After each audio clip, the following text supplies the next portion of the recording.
Gus Dur yang bilang ya, cuma ada 2 polisi jujur. Tiga polisi jujur. 3 polisi. Polisi tidur, Polisi patung polisi yang ada di perempatan itu dulu. Iya, patung polisi ya. Sama Gus Dur. Iya, sama Hugeng. Sama Hugeng. Iya. Kenapa jadi diri sendiri ya? Iya, jadi cuma patung polisi tidur sama Hugeng. Dari 3 polisi jujur di humor mendiang Gus Dur, itu hanya ada 1 makhluk hidup. Pak Hugeng. Artinya, selain beliau polisi makhluk hidup lainnya, masih diragukan kejujurannya.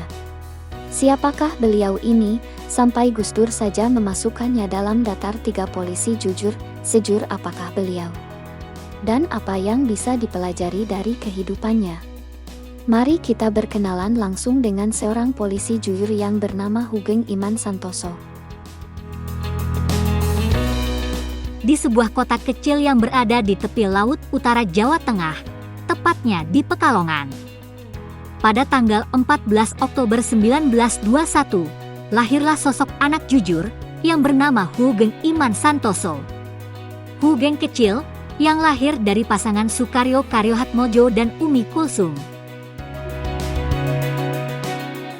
Pada tahun 1927 mengenyam pendidikan dasarnya di HIS Pemalang, dan pada tahun 1934 ia melanjutkan pendidikannya di Mulo Pekalongan.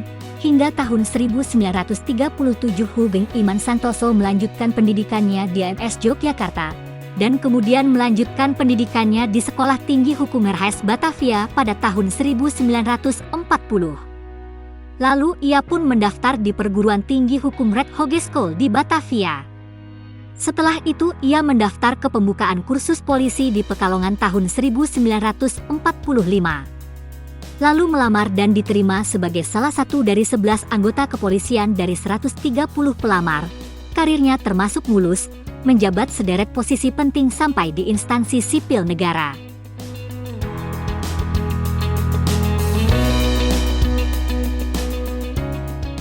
Sewaktu pendudukan Jepang, ia mengikuti latihan kemiliteran Nippon di tahun 1942. Dan Koto Keisatsu KAI tahun 1943. Setelah itu ia diangkat menjadi Wakil Kepala Polisi Seksi 2 Jomblang Semarang di tahun 1944. Setahun kemudian diangkat menjadi Kepala Polisi Jomblang dan Komandan Polisi Tentara Laut Jawa Tengah. Kemudian mengikuti pendidikan Polisi Akademi dan bekerja di bagian Plural Jawatan Kepolisian Negara.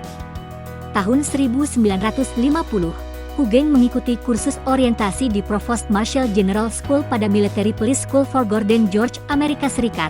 Dari situ dia menjabat Kepala DPKN Kantor Polisi Jawa Timur di Surabaya tahun 1952. Lalu menjadi Kepala Bagian Reserse Kriminal Kantor Polisi Sumatera Utara tahun 1956 di Medan. Tahun 1959 mengikuti pendidikan Brimob dan menjadi staf Direktorat 2, Mabes Kepolisian Negara tahun 1960. Dan Kepala Jawatan Imigrasi di tahun yang sama. 5 tahun kemudian menjadi Menteri Iuran Negara dan menjadi Menteri Sekretaris Kabinet Inti. Setelah Hugeng pindah ke Markas Kepolisian Negara, dia menjabat Deputi Operasi Pangak tahun 1966. Dan Deputi Men Pangak Urusan Operasi juga di tahun yang sama 1966.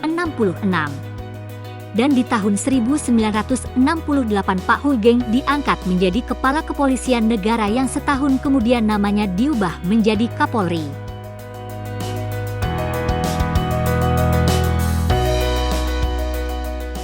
Selama menjadi Kapolri banyak pembenahan yang dilakukannya di ranah struktur organisasi Mabes Polri, hasilnya adalah struktur lebih dinamis dan komunikatif. Di masa kepengurusannya jugalah, nama-nama pimpinan polisi dan markas besarnya berubah. Panglima Angkatan Kepolisian Republik Indonesia atau Pangak, diubah menjadi Kepala Kepolisian RI atau Kapolri. Dengan begitu nama markas besar Angkatan Kepolisian pun berubah menjadi Markas Besar Kepolisian atau Mabes Polri. Salah satu perubahan yang dibawanya adalah peran serta Polri dalam peta organisasi polisi internasional. International Criminal Police Organization atau ICPU semakin aktif. Hal itu ditandai dengan dibukanya Sekretariat Nasional Sentral Biro Interpol di Jakarta. Prestasi besar lainnya bagi Indonesia yang jejak korupsinya sangat melekat dari kisah yang termuat di merdeka.com, pernah Hugeng dilapori seorang perwira menengah di Provos Polri soal adanya permainan kotor para petinggi di jawatan keuangan Polri. Hugeng pun menyelidiki kasus itu, dan ternyata benar, ada korupsi besar senilai 6 miliar rupiah, jumlah yang luar biasa untuk masa itu. Bahkan Deputi Kapolri Letjen Siswaji juga terlibat. Hugeng pun merasa malu dengan laporan itu, karena ia memang dikenal sangat teguh memegang prinsip. Satu kalimat dari Pak Hugeng yang sangat keren. Baik menjadi orang penting tapi lebih penting menjadi orang baik.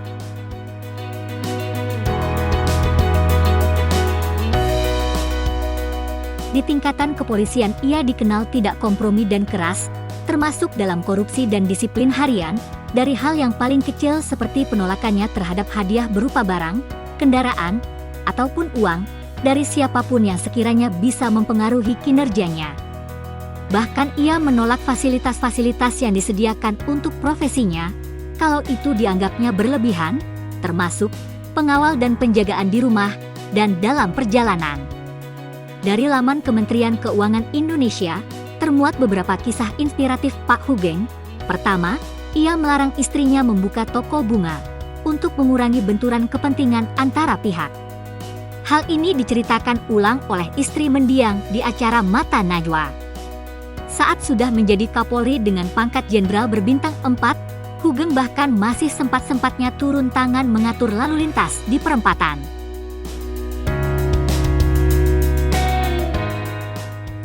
Pada saat mendapat perintah pindah tugas ke Sumatera Utara di tahun 1955, Hugeng mendapat tugas berat untuk memberantas penyelundupan dan perjudian di daerah tersebut. Ironisnya, baru saja Hugeng mendarat di Pelabuhan Belawan, utusan seorang bandar judi sudah mendekatinya. Utusan itu menyampaikan selamat datang untuk Hugeng, tak lupa dia juga mengatakan sudah ada mobil dan rumah untuk Hugeng, hadiah dari para pengusaha. Hugeng pun menolak dengan halus, dia memilih tinggal di Hotel De Boer menunggu sampai rumah dinasnya tersedia. Bahkan saat rumah dinasnya sudah tersedia, di dalam sudah dipenuhi barang-barang mewah, mulai dari kulkas, piano, perangkat audio, hingga sofa mahal. Ternyata barang itu lagi-lagi hadiah dari para bandar judi. Dia memerintahkan polisi pembantunya dan para kuli angkut mengeluarkan barang-barang itu dari rumahnya, diletakkan begitu saja di depan rumah. Selain jujur, ia juga disiplin dan sederhana.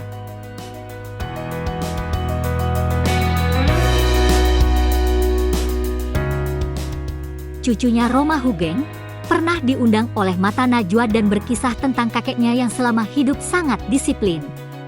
Beliau selalu membawa tape recorder dan buku merekam pembicaraannya dengan siapapun dan mencatatnya agar tak lupa. Ia sangat menghargai setiap momen. Anak keduanya Aditya Hugeng pun berkisah bahwa biaya kuliahnya itu bukan dari gajinya sebagai kepala polisi, tapi dari hasil jual lukisan dan jual sepatu. Uang pensiunannya saja hanya Rp10.000, yang jika disesuaikan pada tahun 2004 jadi Rp1 juta. Kisah anak keduanya ini juga dimuat di Sindo News. Bahkan pernah sekali ada pencuri yang berusaha mengambil barang-barang di rumahnya, tapi dikiranya banyak harta, pencuri itu tidak mendapatkan hasil, hanya seragam polisi, malah membuat Pak Hugeng geli menertawai nas pencuri itu. Sampai ia meninggal pun, prinsipnya tidak melonggar.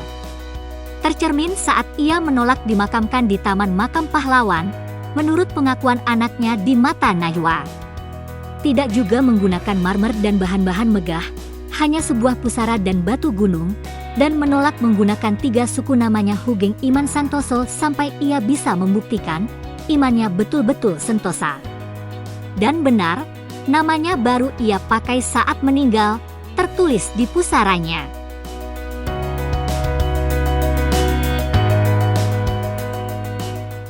Kini namanya malah tidak hanya disebut sekali 2 kali, mendiang Gus Dur mengabadikannya dalam humor satir. Dan dijadikan nama Words pada tahun 2022 tanggal 1 Juli dalam rangka hari ulang tahun Bayangkara ke-76 tahun. Kepolisian Negara Republik Indonesia mengadakan Hugeng Awards 2022 untuk mencari figur polisi teladan. Penggunaan namanya ini bukanlah yang berlebihan, bukan? Yang menjadi pertanyaan, pantaskah pemenangnya mengangkat trofi awards menggunakan nama Hugeng?